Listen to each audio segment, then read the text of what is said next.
For anyone looking in from the outside, my life was a picture of success. I had the wife that men envied, beautiful, graceful, and devoted. I had the house that people pointed at in admiration, the career that spoke of stability and ambition, and the life that many only dreamed of.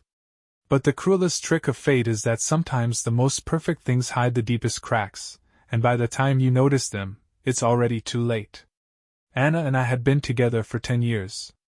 A decade of building a life, constructing a partnership that felt unshakable.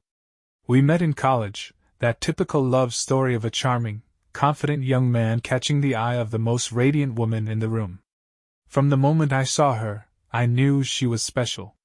And when she chose me, I felt like the luckiest man alive. Our wedding was the kind of day people talk about for years. Anna, in her lace gown, moving through the crowd with an elegance that made time slow. I remember the way she looked at me, the promise in her eyes, the way her hand felt in mine as we exchanged vows. She was mine. And I was hers. At least, that's what I believed. We built a home together, one filled with love, laughter, and years of shared dreams. She supported me through late nights at the office, through my struggles to climb the corporate ladder. And in turn I gave her everything I could: stability, comfort, a life free of worries. We talked about children, about growing old together, about how, no matter what, we would always choose each other. But trust is a fragile thing. It takes years to build and only moments to shatter. I should have noticed the subtle shifts. The way she lingered on her phone a little longer than usual. The way she seemed distant at times, lost in thought. The way she'd smiled just a little too brightly when she talked about my brother Daniel. But I never allowed myself to question it. After all, I trusted her. She was my wife. And Daniel was my brother. If I had looked closer, if I had paid more attention, maybe I would have seen the truth unraveling before me. But I didn't. Because when you love someone, when you truly believe in the life you've built, you blind yourself to the things that threaten to destroy it. And so, I continued living in ignorance, blissfully unaware that the foundation of my marriage was already beginning to crack. Daniel had always been the golden child. My younger brother by 3 years, he was the one who could charm his way out of any situation, the one who walked through life with an effortless ease I had always envied. Where I had worked tirelessly to build my success, Daniel had somehow stumbled into his own version of it, gifted with good looks, charisma, and just enough talent to never struggle too hard. Growing up, I had looked out for him, as older brothers do. I had defended him in schoolyard fights, covered for him when he stayed out too late, and even helped him financially when he found himself in over his head. Despite his flaws, I loved my brother. I never doubted that he loved me too. When Anna and I got married, Daniel was there, standing beside me as my best man. He gave a speech that had the entire room in tears, talking about how lucky I was to have found a woman like Anna. He joked about how he had always wanted an older brother to look up to, but he never expected to get a sister too. At the time, I had thought his words were touching. Now, looking back, I wonder if they had meant something else entirely. Over the years, Daniel became a fixture in our home. He was the fun uncle to our friends' children, the life of every gathering, the guest who never needed an invitation. He and Anna got along effortlessly. Too effortlessly. But I never questioned it. Why would I? He was my brother. She was my wife. There was no reason to doubt them. I can recall so many moments now that should have made me pause. The way Daniel's hand would linger just a little too long on Anna's shoulder when he laughed. The way she would always make sure there was an extra plate for him at dinner, even when he hadn't confirmed he was coming. The way they would exchange inside jokes, little glances that I dismissed as harmless. I had always prided myself on being a rational man. Someone who didn't give in to jealousy or insecurity. And maybe that was my greatest weakness. I was too trusting. Too confident in the strength of my marriage, in the loyalty of my brother. But the thing about betrayal is that it rarely happens in one sudden moment. It creeps in slowly, like a shadow stretching longer as the sun begins to set. And by the time you notice the darkness, it's already taken everything. I didn't know it then, but my world was already beginning to unravel. The people I loved most were about to become the ones who hurt me in ways I never could have imagined. Looking back, I realized that the signs were always there. I was just too blind, or maybe too trusting, to see them. Anna and I had built a life together that seemed untouchable, and Daniel had always been part of that life. It was natural for him to be around, for us to include him in our plans, for Anna to care about my brother almost as much as I did.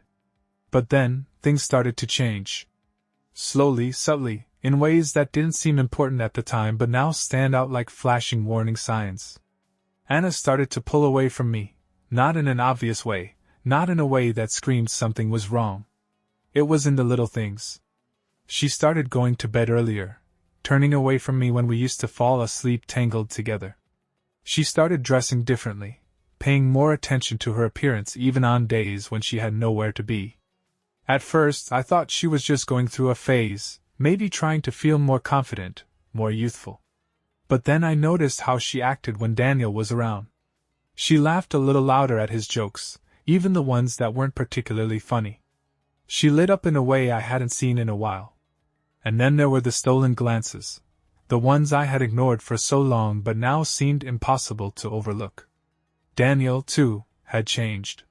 He had always been charming, but now he was careful, calculated. He stopped joking about me being lucky to have Anna. Stopped talking about his casual flings, as if suddenly uninterested in anyone else. He was around more often but never in a way that seemed unnatural. And yet I felt it, a shift, a distance growing between me and my wife, and something unspoken lingering in the air when the three of us were together. I tried to ignore it. I told myself I was being paranoid. After all, Anna was my wife. Daniel was my brother. If there was anything between them, I would know. Wouldn't I? But trust is a funny thing. It allows you to dismiss the most obvious truths in favor of the lies you want to believe. And so, I convinced myself that nothing was wrong. That the unease in my gut was just stress, that the way Anna was pulling away had nothing to do with Daniel. And then came the excuses. Anna started going out more often. Girls' nights, she said. Shopping trips, weekend getaways with her friends. I never questioned it because why would I? She deserved her freedom. I had always trusted her. But that trust, the trust one had built my entire life around, was about to be shattered in a way I never saw coming. It started with a lie. A small, insignificant one, or so I thought at the time. Anna told me she was going to a spa weekend with her friends. It wasn't unusual, she had done things like this before. I didn't even question it. I kissed her goodbye, told her to have fun, and went about my weekend as usual. But something lingered in the back of my mind, a whisper of doubt I couldn't quite shake. Maybe it was the way she avoided my eyes when she told me her plans. Maybe it was the nervous energy in her voice, the way she hesitated before speaking, as if calculating her words. Maybe it was nothing at all. But then, on Saturday evening, I saw Daniel's car. I had gone out for a drive, just to clear my head, to distract myself from the strange feeling gnawing at me. And there it was, parked outside a hotel on the other side of town. His sleek, black sedan, the same one I had seen parked in my driveway countless times. I pulled over, gripping the wheel so tightly my knuckles turned white. 1,000 thoughts ran through my mind, each one worse than the last. There could be a reasonable explanation, I told myself. Maybe he was meeting someone. Maybe it had nothing to do with Anna. But deep down, I already knew the truth. I sat there for what felt like hours, watching, waiting. And then, as if to confirm my worst fears, I saw them. Anna stepped out first, her long coat wrapped tightly around her body, her hair disheveled in a way that made my stomach turn. She looked around cautious, before Daniel appeared beside her. They spoke in hushed voices, their movements too intimate, too familiar. And then, as if to twist the knife even deeper, Daniel reached out and touched her face, softly, reverently, in a way that made it clear this wasn't new. This wasn't a mistake. This wasn't a one-time thing. I couldn't move. I couldn't breathe. My mind screamed at me to storm over there, to confront them, to demand answers. But my body betrayed me. I just sat there, watching my wife and my brother walk into the night together, leaving me behind like I was nothing. The weight of their betrayal crushed me, an unbearable force pressing down on my chest, making it impossible to think, to function. How long? How long had they been doing this behind my back? How many nights had I spent lying next to Anna, oblivious, while she was sneaking off to be with him? How many times had Daniel looked me in the eye, knowing full well that he was stabbing me in the back? I wanted to scream. I wanted to rage. But all I felt was emptiness, a hollow kind of pain that no words could describe. I drove home in a daze, my hands gripping the wheel, my mind trapped in an endless loop of images I couldn't erase. Anna's smile. Daniel's touch. The way she had once looked at me, the way she now looked at him. Everything I had believed in, everything I had built my life around, had just crumbled to dust. And the worst part? This was only the beginning. After that night, everything changed. Not for them, they carried on as if nothing had happened. But for me, the world had tilted on its axis. I moved through life like a man underwater, drowning in a truth I couldn't confront, suffocating under the weight of my own silence. I should have said something. I should have stormed into the hotel, torn the illusion apart, forced them to look me in the eye and explain themselves. But I didn't. Instead, I watched. I watched Anna move through our home, her every action now laced with a meaning I had been too blind to see before. The way she smiled at me, so practiced, so effortless, like a woman who had perfected the art of deception. The way she left her phone face down on the table, never letting it out of her sight. The way she got dressed with more care, putting extra thought into her outfits, her perfume, the subtle touches that no longer seemed meant for me. I watched Daniel too. The way he spoke to me, just the same as always, brotherly, affectionate, easygoing. The way he asked about Anna in passing, so casual, so indifferent, as if her body hadn't been pressed against his just nights before. The way he acted like he wasn't the reason I was losing my grip on everything I once believed in. I felt like a ghost in my own life. A stranger in my own marriage. And yet I did nothing. Not because I was weak, not because I was afraid. But because I needed to know. I needed to understand the depths of their betrayal. I needed to see how far they had gone, how much of my life had been a lie. So I played my part. I kissed my wife goodbye in the mornings. I laughed at my brother's jokes. I pretended that I was the same man I had been before that night. But inside, I was unraveling. Every moment with Anna felt like poison. Every touch, every glance, every word from her lips burned through me like acid, leaving behind only anger and bitterness. I wanted to grab her, shake her, make her admit the truth. I wanted to hear her say the words, to watch her crumble under the weight of her own deceit. But instead I let it fester. And the longer I waited, the more the cracks began to show. Anna was slipping. She thought she was careful, but I saw the moments where her mask faltered, the way she flinched when I touched her, the way she hesitated before telling me where she had been. The way she seemed guilty. She didn't know that I knew. And that was my advantage. Because while she thought she was controlling the narrative, I was preparing for the moment I would finally shatter it. But before I could, something happened. Something that would take everything to a level of betrayal I hadn't even begun to imagine. And when I found out, there would be no more pretending. No more waiting. No more mercy. I didn't think it could get worse. I thought I had already experienced the worst of their betrayal, that I had already drowned in the depths of their deception. But I was wrong. I woke up one morning to find Anna in the bathroom, kneeling over the toilet, her body trembling as she emptied the contents of her stomach. At first, I felt nothing but mild concern. Maybe she had eaten something bad. Maybe she had the flu. But then it happened again. And again. And soon, a slow, horrifying realization began to take root in my mind. I watched her closely, the way she moved through the house with a newfound delicacy, touching her stomach absent-mindedly when she thought I wasn't looking. The way she refused wine at dinner, when only weeks ago she had poured herself a glass without a second thought. And then, one night I found it. A pregnancy test, hidden at the bottom of our bathroom trash can. 2 bold lines. Positive. I stood there for what felt like an eternity, staring at that test, my mind refusing to process what my eyes were telling me. Anna was pregnant. My wife was carrying a child. A child that might not be mine. The rage that boiled inside me was unlike anything I had ever felt before. It was no longer just about the betrayal, the lies, the stolen moments between her and my brother. This was something else. This was flesh and blood. This was a life. And if I was right, if the child she carried belonged to Daniel, then she had done something far worse than cheat. She had destroyed the very foundation of our marriage, of my trust, of my family. I didn't confront her right away. No, I let it fester.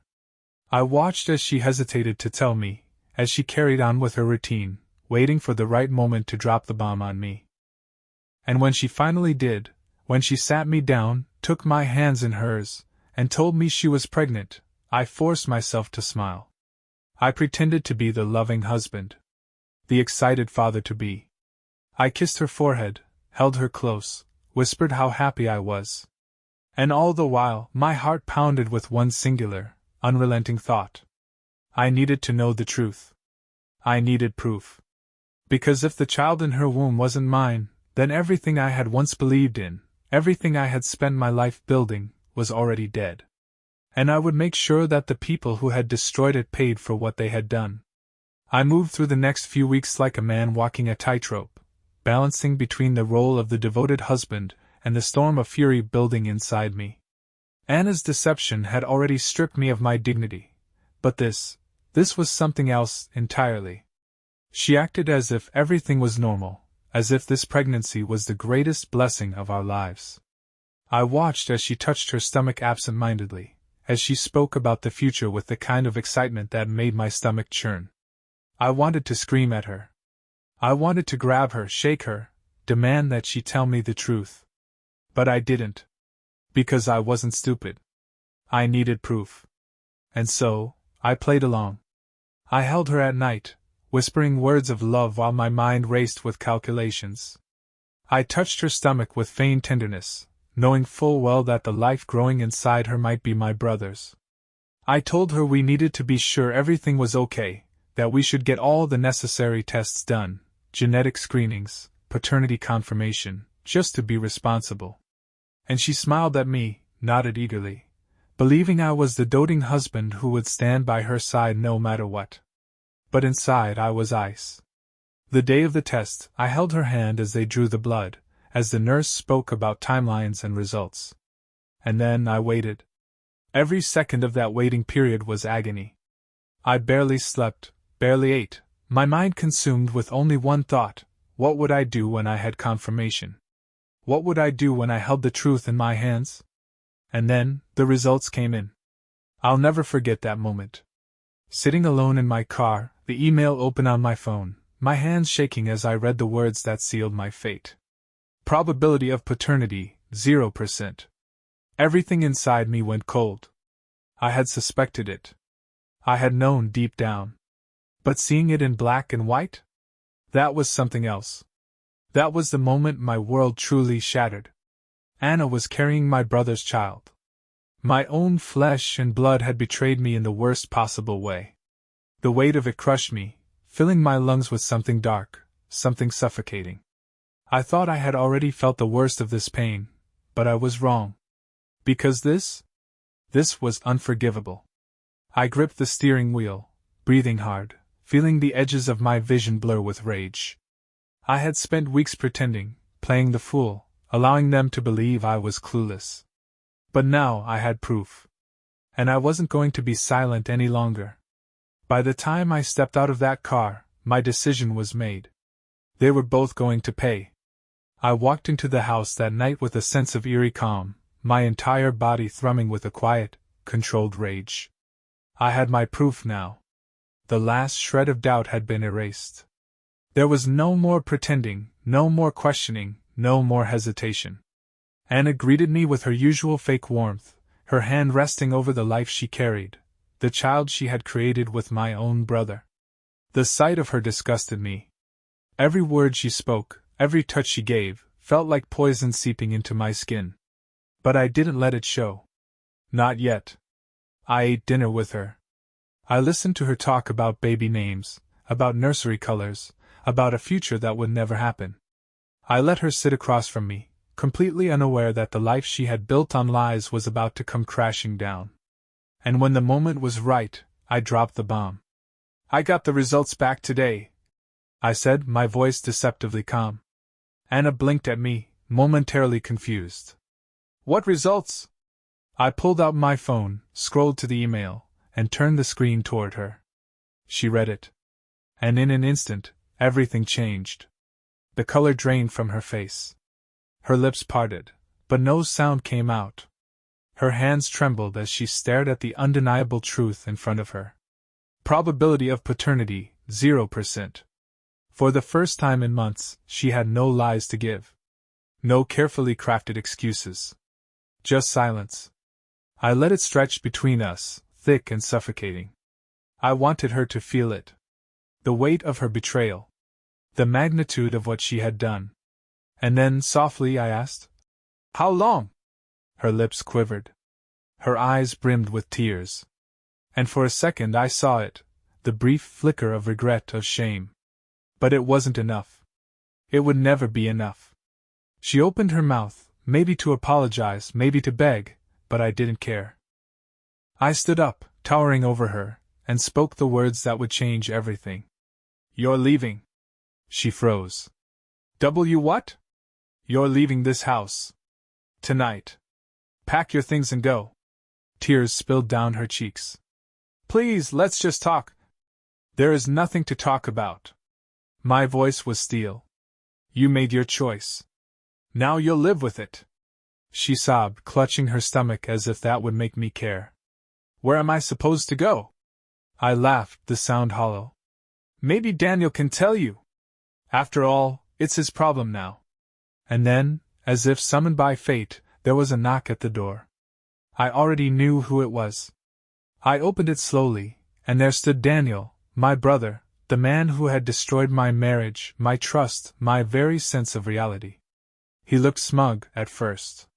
But then his eyes flicked to Anna's face, tear-streaked, broken, and then to me, and something shifted. He knew. I didn't give him time to speak. "She knows," I said flatly. "And so do I." Daniel's face paled. "Listen, man." "No." I stepped closer, my body trembling with the sheer effort it took to keep myself from tearing into him. "You don't get to explain. You don't get to justify. You don't get to speak to me ever again." His mouth opened, closed. He had always been a talker, a man who could smooth his way out of any situation. But not this time. I turned back to Anna. "He's here for you. Go." She shook her head, crying harder. "Please don't do this." But I was done. With everything. "Get out." And just like that, it was over. I watched as Anna gathered her things in frantic desperation, shoving clothes into a suitcase between choking sobs. Daniel stood frozen in the doorway, shifting awkwardly, too much of a coward to face the consequences of his actions. And when they finally walked out of my house, out of my life, I didn't feel sadness. I didn't feel loss. I felt free. Because for the first time in months, the lie was over. And now, it was their turn to suffer. The silence in the house was deafening. For the first time in years I was alone. No footsteps echoing through the hall. No soft murmurs of a woman I once loved. No laughter, no shared glances, no pretense of a happy marriage. Just silence. And yet, it wasn't loneliness I felt. It wasn't sadness. It was something else, something dark, something cold, something that settled deep in my bones. Relief. I had spent months suffocating under the weight of their betrayal, drowning in lies I had been too blind to see. Now the weight was gone. I had cut them both out like a disease, and the air finally felt clean again. But the storm wasn't over. Word spread fast. Anna didn't have anywhere to go, so she had no choice but to run to her parents. And as expected, they called me, their voices tight with anger, disappointment, confusion. How could you throw out your pregnant wife? She's carrying your child, for God's sake. I let them finish. Let them rant, let them accuse me of being heartless. And then, with the same calm that had carried me through that final confrontation, I said, "The baby isn't mine." Silence. I could almost hear the gears turning in their heads, the slow unraveling of the image they had of their perfect daughter. "What?" her mother finally whispered. "The baby is Daniel's," I said plainly. "She's been sleeping with my brother behind my back. Ask her yourself." Another silence. This one heavier, darker. And then, the call ended. I knew what came next. The world would see her for what she really was. And Daniel? He would have to live with the knowledge that everything he had stolen from me had come at a price he wasn't ready to pay. And that price was exile. My family found out soon enough.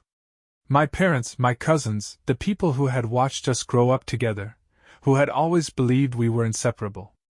And just like that, Daniel became an outcast. No one wanted to look him in the eye. No one wanted to hear his excuses. I didn't have to destroy his life. He had done that all on his own. As for Anna? She reached out. Again and again. Messages, calls, even showing up at my office once, only to be escorted out before she could even see me. She begged. She pleaded. She swore she had made a mistake, that she had never meant for things to go this far. But I had nothing left to give her. She had made her choice. And I had made mine. And so, I let her drown in the wreckage she had created. But I wasn't done yet. Because while I had rid myself of the poison in my life, there was still one final thing I needed to do. I needed to make sure they knew, both of them, that I was no longer the man they had deceived. I was something else now. And before this was over, they would feel every ounce of the pain they had inflicted on me. Anna and Daniel thought they had survived the worst of it. That time would soften the consequences of their betrayal, that people would eventually move on, that I would move on. They were wrong. I had been patient. I had let them squirm, let them taste the isolation, the judgment, the slow decay of everything they had built on stolen moments and whispered lies. But patience wasn't the same as forgiveness. And I wasn't done with them. Anna had lost everything: her marriage, her home, the respect of her family. Her parents, once so quick to defend her, had turned their backs on her. Even they couldn't stomach what she had done. She moved in with Daniel, though I knew that was never the plan. She had expected to have options, to land on her feet. Instead, she had been forced into the arms of the man who had helped ruin her life. And Daniel? He wasn't faring any better. Our parents had all but disowned him, treating him like a ghost whenever he tried to reach out. His once effortless charm didn't work on people who saw him for what he was: a snake, a traitor, a man who had betrayed his own blood. But I wanted more. I wanted to be the one to deliver the final blow. And so, I waited for the perfect moment. It came 6 months later, when Anna gave birth. Daniel had tried to act proud, tried to put on a show of happiness, but I saw through it. He hadn't wanted this. Not really. He had stolen my wife, but he had never planned for the consequences. And now, he was stuck. So, I sent the invitation. A simple message to Daniel. Meet me. Just you. No, Anna. Let's talk. He came. Of course, he came. I chose the place carefully, a quiet bar, out of the way, the kind of place where no one would care if two brothers sat across from each other, locked in a silent battle. Daniel looked different. He had always been so self-assured, so effortlessly confident. Now he looked tired. Worn down. Good. He sat across from me, shifting uncomfortably, waiting for me to speak first. I let the silence stretch, let him squirm. And then I leaned forward, my voice low, calm, deadly. I want you to know, I said, that I won. He blinked. What? You thought you took something from me. You thought you stole my life, my future. But look at you. I gestured at him, at the dark circles under his eyes, the tension in his shoulders. You lost everything. And all you got in return was a woman who never loved you. His jaw tightened. That's not true. Isn't it? I smiled coldly. You think she wanted this? You think she wanted to be with you? No. She wanted an escape. She wanted attention. And now she's trapped. Just like you. He said nothing. I leaned back, letting my words settle. I want you to think about that every single day. Every time you look at her, every time you look at that child, I want you to wonder. Was it worth it? His hands curled into fists. Why are you doing this? I laughed. Because I want you to suffer. And with that I stood up, tossed some cash onto the table, and walked away. I never looked back. Because I didn't need to. I had already won. The weight was gone. The anger, the betrayal, the suffocating sense of loss, it had all burned away, leaving behind something lighter, something freer. I had spent months consumed by the fire of vengeance, and now that it was over, I finally understood what I had truly wanted. Peace. Daniel and Anna had destroyed everything we once had, but in the end, they had destroyed themselves even more. Their lives were miserable, built on the wreckage of their choices. Anna was a single mother, stuck with a man she had never truly loved, her name now synonymous with disgrace. Daniel had lost his family, his respect, his identity. And no matter how much they tried to salvage what they had left, nothing would ever feel whole again. As for me, I had walked away from it all, and for the first time in a long time, I could breathe. I sold the house. I didn't want it anymore. It had been a home once, a place filled with warmth and love, but now it was nothing more than a mausoleum of broken promises. So I let it go. I packed my things, signed the papers, and never looked back. I rebuilt. Slowly, carefully. I focused on myself, on the parts of me that had been buried under the weight of my marriage, my responsibilities, my blind devotion to people who never deserved it. I traveled. I met new people. I found joy in things I had forgotten I loved. And one day, without even realizing when it happened, I stopped thinking about them. Stopped wondering if Anna regretted it. Stopped caring if Daniel was drowning in his own misery. Stopped feeling anything at all when I remembered what they had done. Because they were nothing to me now. The past was gone, and I had no intention of ever looking back. Life moved forward. And so did I.